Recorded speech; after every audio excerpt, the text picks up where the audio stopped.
खुदावंद आपके साथ हो। इंजील मुकद्दस संत मत्ती के मुताबिक। संत मत्ती के इंजील उसका 4 बाब 1 से 11 तक। आत्मा यीशु को निर्जन प्रदेश ले चला, जिससे शैतान उनकी परीक्षा ले ले। यीशु 40 दिन और 40 रात उपवास करते रहे। इसके बाद उन्हें भूख लगी और परीक्षक ने पास आकर उनसे कहा, यदि आप ईश्वर के पुत्र हों तो कह दीजिए कि ये पत्थर रोटियां बन जाएं। यीशु ने उत्तर दिया, लिखा है, मनुष्य रोटी से ही नहीं जीता है, वह ईश्वर के मुख से निकलने वाले हर एक शब्द से जीता है। तब शैतान उन्हें पवित्र नगर ले जाकर मंदिर के शिखर पर खड़ा कर दिया और कहा, यदि आप ईश्वर के पुत्र हो तो नीचे कूद जाइए, क्योंकि लिखा है, तुम्हारे विषय में वह अपने दूतों को आदेश देगा, वे तुम्हें अपने हाथों पर संभाल लेंगे कि कहीं तुम्हारे पैरों को पत्थर से चोट ना लगे। यीशु ने उससे कहा, यह भी लिखा है, अपने प्रभु ईश्वर की परीक्षा मत करो। फिर शैतान उन्हें एक अत्यंत ऊंचे पहाड़ पर ले गया और संसार के सभी राज्य और उनका वैभव दिखलाकर बोला, यदि आप दंडवत करके मेरी आराधना करेंगे तो मैं आपको ये सब दे दूंगा। यीशु ने उत्तर दिया, हट जा शैतान, लिखा है, अपने प्रभु ईश्वर की आराधना करो और केवल उसी की सेवा करो। इस पर शैतान उन्हें छोड़कर चला गया और स्वर्गदूत आकर उनकी सेवा करने लगे। ये खुदा की पाक अंजील है।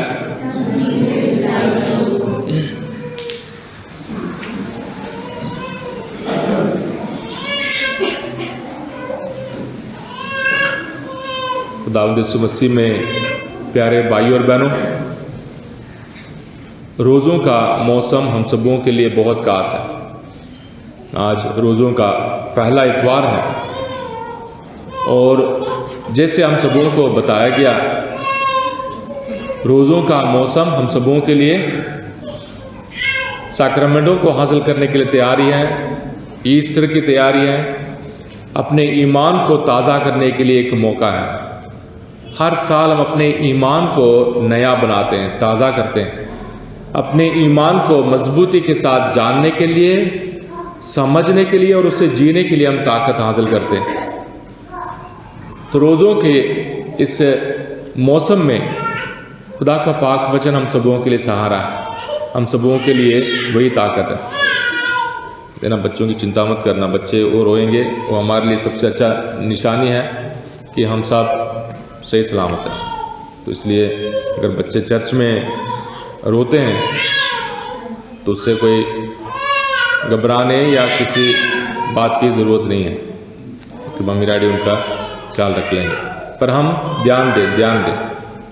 ध्यान दें, पाक वचन को समझें और रोज़ों का इन 40 दिनों में ईमान को जानना समझना बहुत ज़रूरी है, क्योंकि आज के ज़माने में सब कुछ शॉर्टकट और सब कुछ फैशन में चलता है।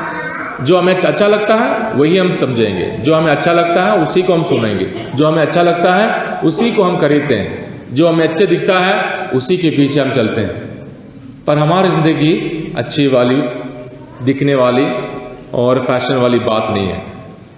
कितने लोग बोलते हैं कि हाँ, जब हमें मज़ा नहीं आता है। तो बिल्कुल हमें तुरंत अपने परिवार के बारे में, अपनी जिम्मेदारियों के बारे में, अपने घर के बारे में सोचकर हमें पूछना अपने आप से, हम अपने घर में मज़ा ढूंढते हैं या अपने घर में प्यार और ईमानदारी या जिम्मेदारी को जीने के लिए कोशिश करते हैं। तो कलीसिया हम सबों के लिए पाक माँ समझ बनकर हम सबों को अपने ईमान की मजबूती, अपने सही तालीम सिखाने के लिए कलीसिया हम सबों को मौका देती है। तो इन 40 दिनों में हर एक शुक्रवार, हर एक इतवार हम सबों के लिए खास है। आज हमने आदम को देखा पहले पार्ट में, अगले इतवार को इब्राहिम, उसके बाद मूसा। तो हमारे इतिहास को, ईमान के इतिहास को हम समझ पाएंगे। और आज का पहला पार्ट, दूसरा पार्ट और अंजील, तीनों पार्ट जुड़े हुए हैं हम सबों के लिए सबसे बड़ी एक तालीम देने के लिए कि हम किन आजमाइशों के शिकार हैं, किन फैसलों के शिकार हैं, किन पापों के शिकार हैं और किस तरीके से हम शैतान के वश में, शैतान के चाल में हम फंस जाते हैं। आदम और हवा को खुदा ने बनाया और उनको सब कुछ, हर एक बात में अधिकार दी गई। लेकिन बहुत बार लोग बोलते हैं कि हाँ जी, खुदा ने आदम और हवा को उस पेड़ का फल खाने के लिए मना किया। पर पाक वचन में अगर हम खुदा की सृष्टि को देखें, शुरुआत से अंत तक बहुत सारे ऐसे कामों को करने के लिए खुदा ने इजाज़त दी। नाम रखने, खाने पीने, सब कुछ कर सकते हो, सब कुछ कर सकते हो, पर पाप नहीं कर सकते, पाप नहीं कर सकते। सिर्फ पाप से दूर रहने के लिए खुदा ने उसे बताया। जनरेटर ऑन करें प्लीज। सिर्फ पाप से दूर रहने के लिए उन्हें बताया।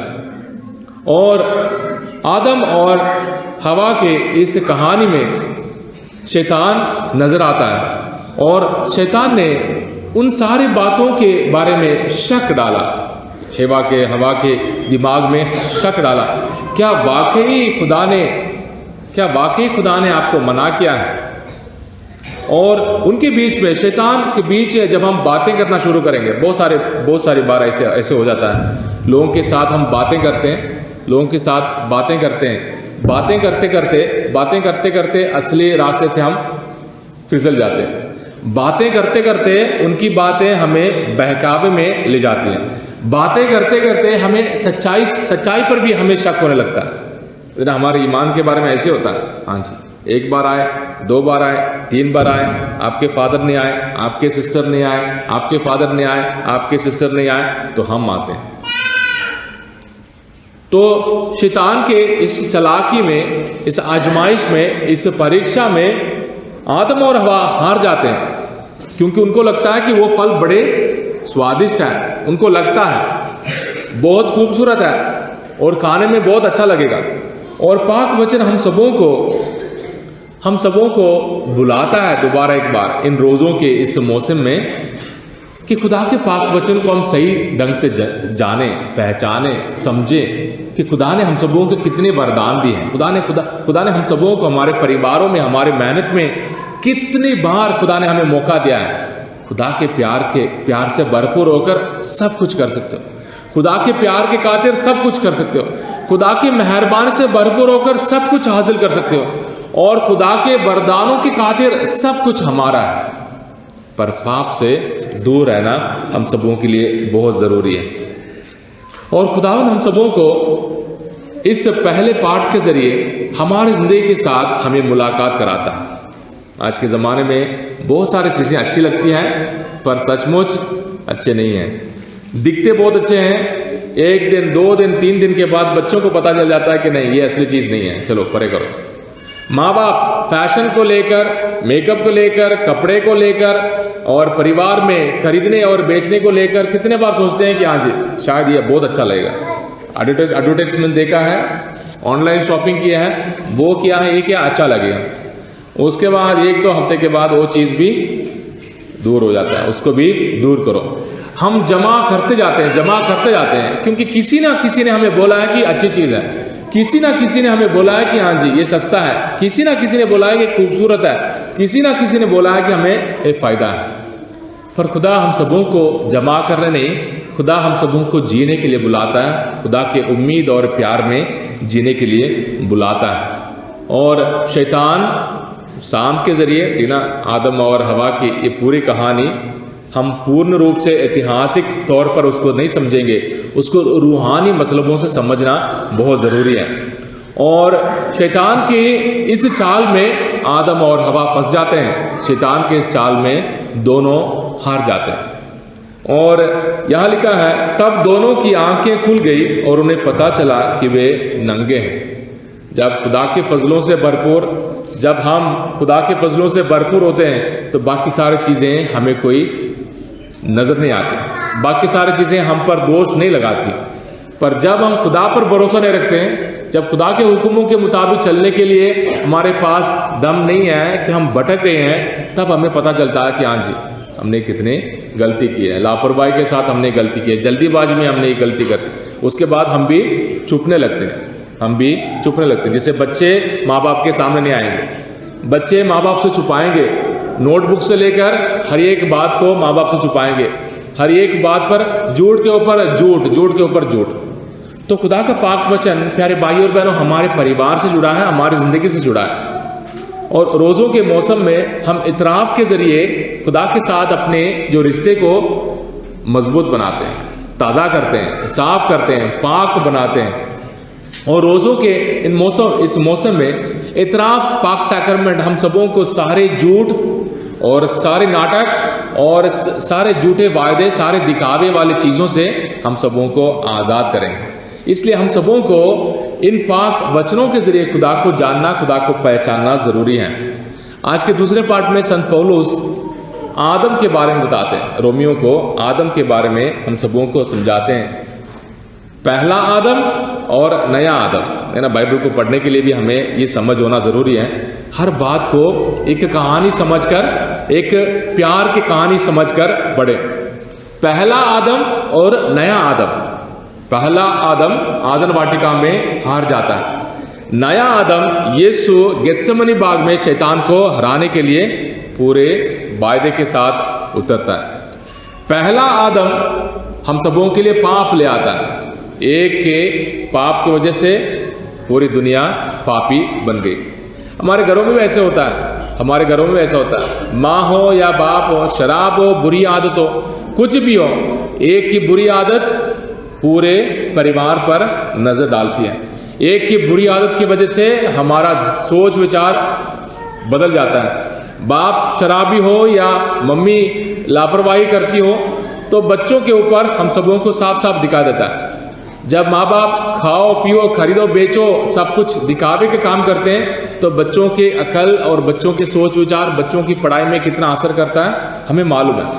तो एक की वजह से सारे पापी बन गए, आदम और हवा की वजह से हम सब पापी बन गए। मेरा संत पौलुस कितने अच्छे तरीके से हम सबों को समझाते हैं। एक के वजह से संसार में पाप आया और एक के वजह से हम सबों के लिए ज़िंदगी हासिल हुई, हम सबों को माफ़ी हासिल हुआ, हम सबों को एक नई ज़िंदगी हासिल हुई। यानी यीशु मसीह के वजह से, खुदावंद यीशु मसीह के वजह से हम सबों को जीत हासिल हुई, हम सबों को नजात हासिल हुई, हम सबों को उम्मीद हासिल हुआ। पर यीशु ने इसके लिए कोई एडवर्टाइजमेंट नहीं किया, यीशु ने अपनी जान दी। तो यीशु की कुर्बानी हमें बचाने के लिए, यीशु की कुर्बानी जान देने वाली कुर्बानी है। हमें बचाने के लिए यीशु की कुर्बानी पापों को अपने ऊपर उठाने की कुर्बानी है। इसलिए हम में से कोई भी जब भी हम सोचते हैं कि मैंने पापों से आज़ाद होना है, अपने पापों को खुदा को देना है, अपने पापों को खुदा को वरदान के रूप में देना है, अपने पापों को खुदा को दान के रूप में चढ़ाना है। कितने बार हम दिखावे के लिए बैठे रहते हैं, हमारे दिल से कुछ लेना देना नहीं होता। चर्च में हो या बाहर हो, दुआ बंदगी में हो, बाइबल स्टडी में हो, हमारा दिल कोसों मील दूर है, हम दिल और दिमाग से बहुत दूर हैं और दिखावे के लिए हम सुनते हैं, बैठे रहते हैं। पर खुदावन हम सबों को, प्यारे भाई और बहनों, हमारी नजात के लिए खुदावन हमसे चाहता है। हाँ जी, यीशु ने हम सबों को नजात दी, उस नजात को पाने के लिए हमें अपने आप को देना पड़ता है, अपने आप को प्रभु यीशु के हवाले करना पड़ता है। अगर आदम और हवा जिनको खुदा ने अपने फजलों से भरपूर किया, आज हम, अगर आदम और हवा ने पाप नहीं किया होता, हमारा भी नाम होता कि हम आदम के बच्चे हैं। पर खुदा पाक वचनों के जरिए आदम का खुदा नहीं पहचाना जाता। खुदा को हम कहते हैं ये इब्राहिम का खुदा, इसहाक और याकूब का खुदा है, जिन्होंने वफादारी दिखाई, जिन्होंने भरोसा दिखाया, जिन्होंने अपनी ईमान की मजबूती दिखाई, जिन्होंने हर काम में, हर एक में, हर कोशिश में अपने वफादारी को जाहिर किया। तो खुदावंद प्यारे भाइयों और बहनों, इन 40 दिनों में हम सबों से भरोसा चाहता है, हम सबों से ईमान की मजबूती चाहता है, हम सबों से अपने पाक वचन के मुताबिक चलने के लिए ताकत चाहता है। शैतान, पाक वचन कहता है, शैतान भी खुदा को जानता है, शैतान भी पाक वचन को जानता है, पर शैतान घमंड करता है, गुस्से से, घमंड से और नफरत से भरपूर है, सबको नष्ट करने के लिए और सबके विनाश के लिए। आज के अंजील में प्रभु यीशु मसीह की आजमाइश हम सबों को सुनाई दी। खुदावंद यीशु मसीह को शैतान परखता है, 3 बार परखता है, और खुदावंद यीशु शैतान के साथ आदम और हवा के समान बहस नहीं करते। आदम और हवा के समान खुदावंद यीशु शैतान के साथ बातें करने में नहीं लगे रहते। खुदावंद यीशु मसीह ने जो बोलना है, और उस पाक वचन के जरिए खुदा ने शैतान को हराया। और खुदावंद विधि विवरण ग्रंथ के उन आयतों को दोहराते हैं, मनुष्य रोटी से नहीं जीता, वह ईश्वर के मुख से निकलने वाले हर शब्द से जीता है। रोज़ों के दिनों में अगर आप रोज़ा रखते हैं, एक बार नहीं खाते या आप परहेज करते हैं, आपको महसूस होता है, हम में से हर एक को महसूस होता है कि हाँ जी मुझे भूख लग रही है। हम अपने जिस्म को दर्द देते हैं, अपने जिस्म को ऐसे मौका देते हैं महसूस करने के लिए। हम सिर्फ जिस्म नहीं हैं, हम रूह हैं। हमारे लिए अपने रूहों को बचाना बहुत खास है। जब शैतान ने सुना मनुष्य रोटी से ही नहीं जीता, वह ईश्वर के मुख से निकलने वाले हर एक शब्द से जीता है, तो शैतान भी यीशु के समान पाक वचन को दोहराता है।